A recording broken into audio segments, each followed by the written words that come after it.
क्या बाहर रहने वाले वो सभी इंडियन जो हमारे देश में आके पैसा डॉलर्स में जमा कराते हैं, तो क्या उससे हमारा जो रुपया है क्या वो स्ट्रेंथन हो जाएगा या फिर वो नीचे गिर जाएगा? इस पे हमारे इंडियन इकोनॉमी पे क्या इम्पैक्ट पड़ सकता है? आज का टॉपिक इसी से जुड़ा हुआ है, जिसमें हम बात करेंगे आपके foreign currency non resident bank के बारे में। यानी वो सभी लोग जो कि एनआरआई हैं, वो सभी लोग जो ओवरसीज सिटीजन हैं, जो कि आपके पर्सन इंडियन ओरिजिन है, उन सब के लिए एक ऐसा खाता बनाया जाता है जिसके थ्रू वो क्या करते हैं, हमारे इंडिया में अपनी एफडी बनाते हैं। और उस एफडी को क्या, उस एफडी का हमारे इकोनॉमी पे क्या इम्पैक्ट पड़ेगा, आज ये सारा टॉपिक उससे रिलेटेड है। Let's get into this. देखिए, सबसे पहले हम समझते हैं this foreign currency non resident bank deposit होता क्या है। समझिए, यहाँ पे एक इंसान है जो कि एक एनआरआई है। ओके, एनआरआई है, पीआईओज है या फिर ओसीआई, जैसा मैंने आपको बताया, आपका oversee citizen of India, person Indian origin, और आपके नॉन रेजिडेंट इंडियन जो होते हैं, जो हमारे देश में पैसा भेज रहे हैं अपने घरों में नहीं, उन्होंने एक बैंक में अपना पैसा भेजा है। अब वो बैंक कौन सा है ये समझिए। देखो, इनके पास दो ऑप्शन थे। एक तो वो जिस देश में रहते हैं वहीं पर कहीं जाके अपनी बैंक में जाके अपनी एफडी बनाते और उनको पैसा मिलता। अब इन्होंने क्या किया, इन्होंने आपका पैसा इंडियन बैंक में क्या किया, इंडियन बैंक जो कि आरबीआई द्वारा रेगुलेटेड होता है, उसके अंदर अपनी एफडी डिपॉजिट करी।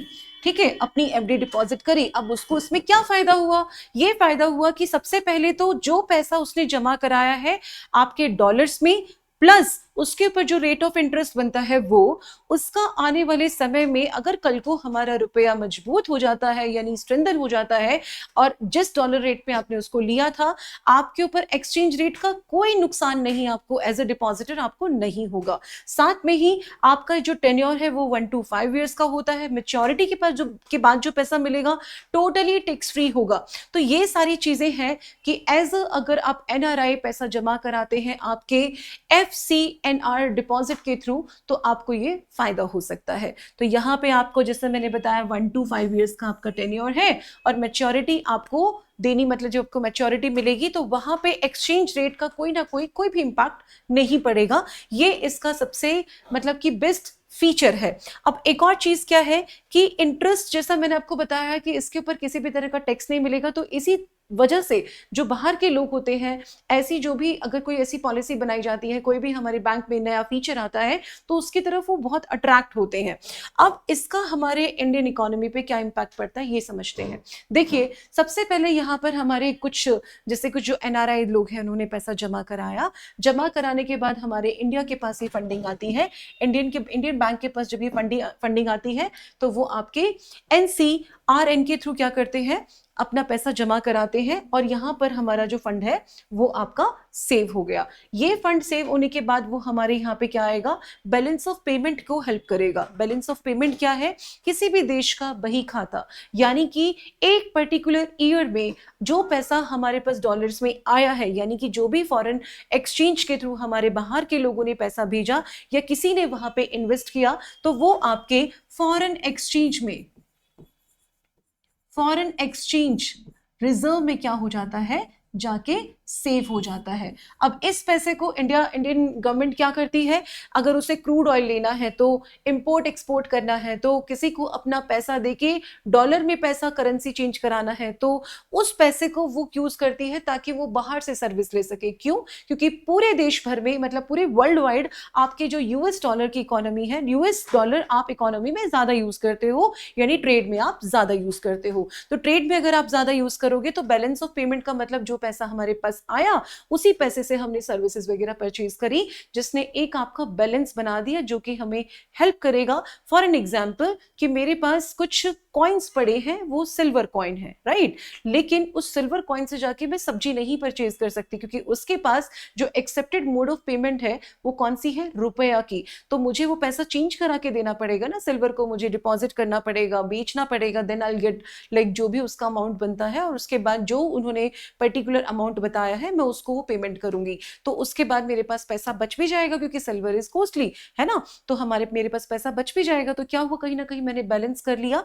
और जितना ज्यादा, और अगर सिल्वर का रेट कम हो जाता तो मुझे बहुत ज्यादा सिल्वर यूज करना पड़ जाता। तो ये क्या हो गया, कहीं ना कहीं हम बैलेंस ऑफ पेमेंट का मतलब जो हमारे पास टोटल डॉलर्स हमने जो रिजर्व करके रखे हैं, उनको हम कहीं ना कहीं बाहर की सर्विसेज जो भी हमें इंपोर्ट के अंदर जो हमारा पैसा लग जाएगा, और उसके बाद जो हमारा बचेगा उसको इसी तरीके से मतलब बैलेंस ऑफ पेमेंट को हम यूज करते हैं। तो ये कहीं ना कहीं स्ट्रेंथन करता है आपके फॉरेन एक्सचेंज रिजर्व को। ठीक है, चलिए अब नेक्स्ट समझते हैं हम कि सबसे पहले जब बैंक इस तरीके से, जब एनआरआई ने पैसा दे दिया, आपकी फॉरेन करेंसी डिपॉजिट कर दी इंडियन बैंक में, तो अब क्या करेगा वो, अब वो क्या करेगा, लेट सपोज कि यहाँ पर आपका एक है ना वाटर टैंक का एक हम एग्जांपल लेते हैं। ये वाटर टैंक में क्या किया आपने, अपना कोई भी आपका मिनरल वाला जो पानी है ना, आपने इसमें डाल दिया, मिनरल वाला पानी बोले तो आपकी फॉरेन करेंसी आपने डाल दी। अब इसकी जो क्या कहते हैं ना, इसकी जो सीपेजिंग है वो पूरे आपकी सिटी के अंदर अलग अलग लेवल पे है, पर ये आपका मिनरल वाला पानी इनको नहीं दिया गया। इसका मतलब क्या है कि वो पानी मतलब सिर्फ उन्हीं स्पेशल जहां पे जो लोग उसे परचेज करेंगे उनको दिया जाएगा, ना कि पूरे के पूरे मार्केट में उसको फ्लो कर दिया जाएगा कि हमारे बैंक में आ गया, अब इसमें हम लोग डॉलर्स के अंदर, हम इसके अंदर मतलब डॉलर्स को ही हम कहीं ना कहीं यूज करना शुरू कर दें। इस तरीके से काम नहीं होता है। तो उसके लिए एक आता है आपका इंडियन, हमारे आरबीआई ने ना एक स्वैपिंग की, क्या कहते हैं, जिसमें यूएस डॉलर को हमने इंडियन रुपी से स्वैप किया था। ये एक हमने फैसिलिटी हम लेकर आए थे। इसके बारे में हम समझेंगे कि ये फैसिलिटी क्या होती है। देखिए, सबसे पहले अगर मैं आपको बताऊं कि आपका ये जो स्वैपिंग का काम क्या होता है, फॉर एन एग्जांपल आपने $1500 यूएसडी क्या किया आपने, आपके पास पैसा है, अब आपने क्या किया, उसको आपको इंडियन रुपी के साथ, है ना, इंडियन रुपी के साथ क्या करना है, स्वैप करना है। तो फॉर एन एग्जाम्पल जो भी उस दिन पे आपका डॉलर का रेट होगा, या फिर जो भी बैंक, जब आप स्वैप करना शुरू करेंगे तो जो भी आपकी टर्म एंड कंडीशन फिक्स की जाएंगी, उसका आने वाले समय पे अगर आपके डॉलर के रेट अगर आपके अप एंड या डाउन हुए तो इसके ऊपर उसका इंपैक्ट नहीं होगा। वो टर्म एंड कंडीशन यही होती है जिसमें हम आपके रुपए को देकर, जैसे काइंड ऑफ आपका बार्टर सिस्टम में हम करते थे, तो वो हम स्वैप कर लेंगे। ठीक है, तो स्वैप करने के बाद कहाँ क्या कंडीशन आ जाती है कि अब अगर वो स्वैप हो रही है और उसके ऊपर आपको मैच्योरिटी में इशू नहीं आ रहा है, साथ में रेट ऑफ इंटरेस्ट चेंज नहीं हो रहे हैं, तो कहीं ना कहीं जो उतने भी हमारे एनआरआईज हैं उनके लिए बहुत ही एक, आप कह सकते हो कि फैसिनेटिंग एक उनके लिए एक पॉलिसी है, जिसकी वजह से वो यहाँ पैसा जमा करना चाहेंगे। तो देखिए, ये जो अब पैसा अगर जमा करा दिया तो क्या इसका मतलब ये है कि आपका जो रुपये है वो बहुत ही बिल्कुल बढ़ जाएगा, मतलब उसका जो प्राइस है वो बढ़ जाएगा या स्ट्रेंथन हो जाएगा?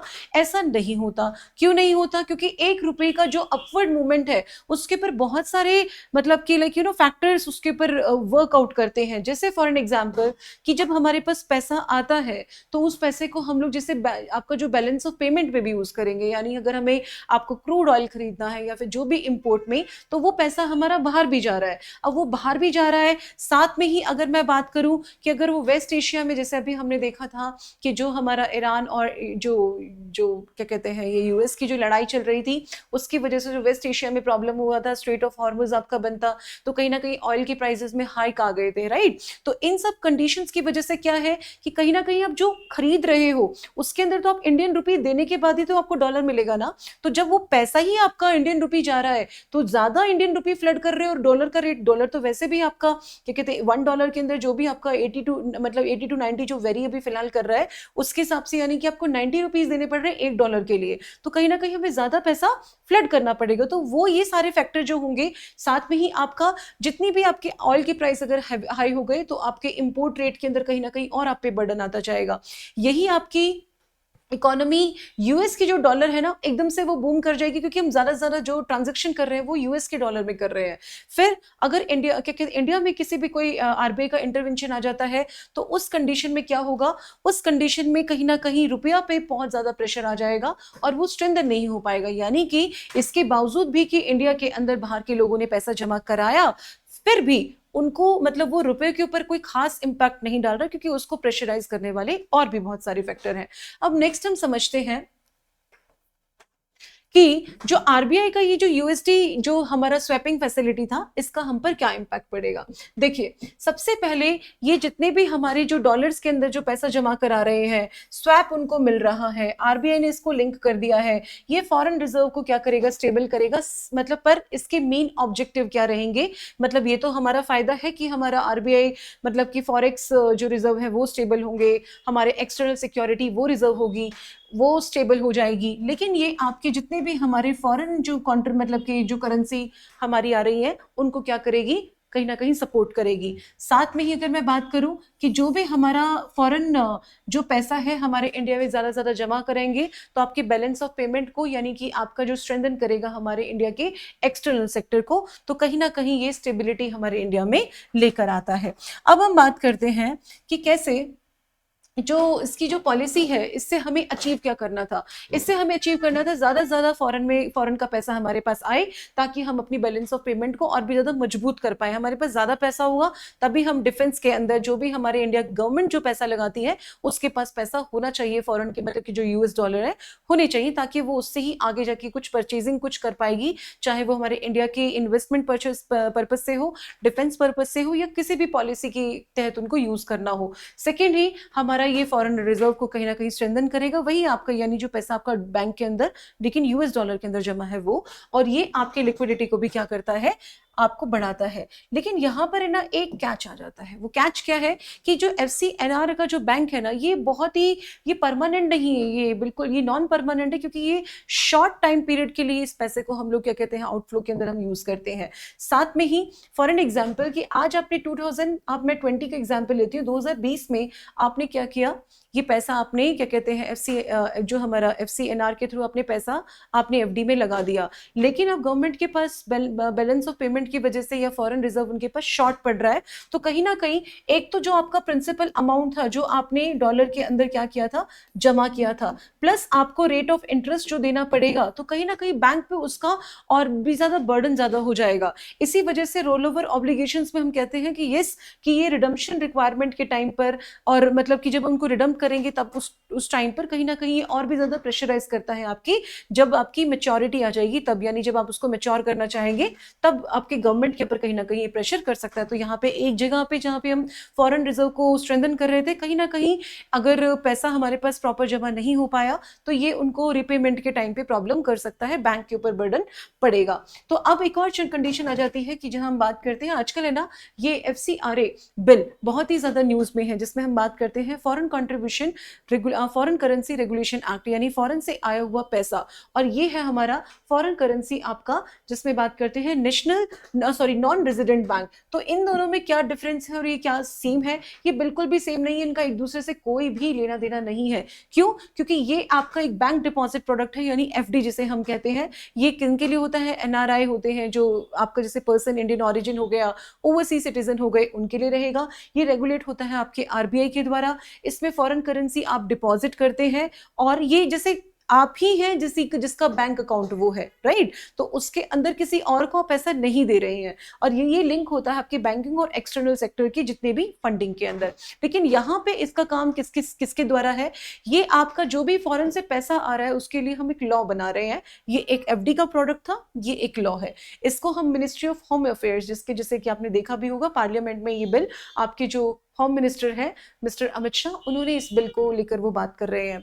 अब इसके लिए अप्लाई किसके लिए किया जाता है? ये तो आपकी का अकाउंट है, इसमें कोई ना कोई ऑर्गेनाइजेशन को अगर आप पैसा दे रहे हैं, तो ये कोई आपको, आप इंडिया में रहते हैं, आपके पास कोई ऑर्गेनाइजेशन है, एनजीओ वगैरह है, उसमें कोई ना कोई जो पैसा आ रहा है, उसको वो पूरा का पूरा उसका एक आप कह सकते हैं, उनको पूरा ब्यौरा चाहिए कि वो पैसा जो आया है उसका यूसेज आप कहाँ कहाँ कर रहे हैं, सो दैट वो पैसा कहीं हमारे देश की सॉवरेनिटी को डिस्टर्ब करने के लिए ना हो। इस वजह से ये आपका ये जो हमारा एक्ट आ रहा है, ये रीजन है इसका। रेगुलेशन का मतलब कि फॉरेन जो करेंसी उसको रेगुलेट करना है, और किसी भी बैंक को या डिपॉजिट का ये प्रोडक्ट नहीं है। ठीक है, चलिए अब हम नेक्स्ट एक क्वेश्चन देख लेते हैं आपके मेन से रिलेटेड। यहाँ पे देखिए, जिसमें बात करिए, higher foreign currency inflows do not necessarily translate into a proportionate appreciation of Indian rupee.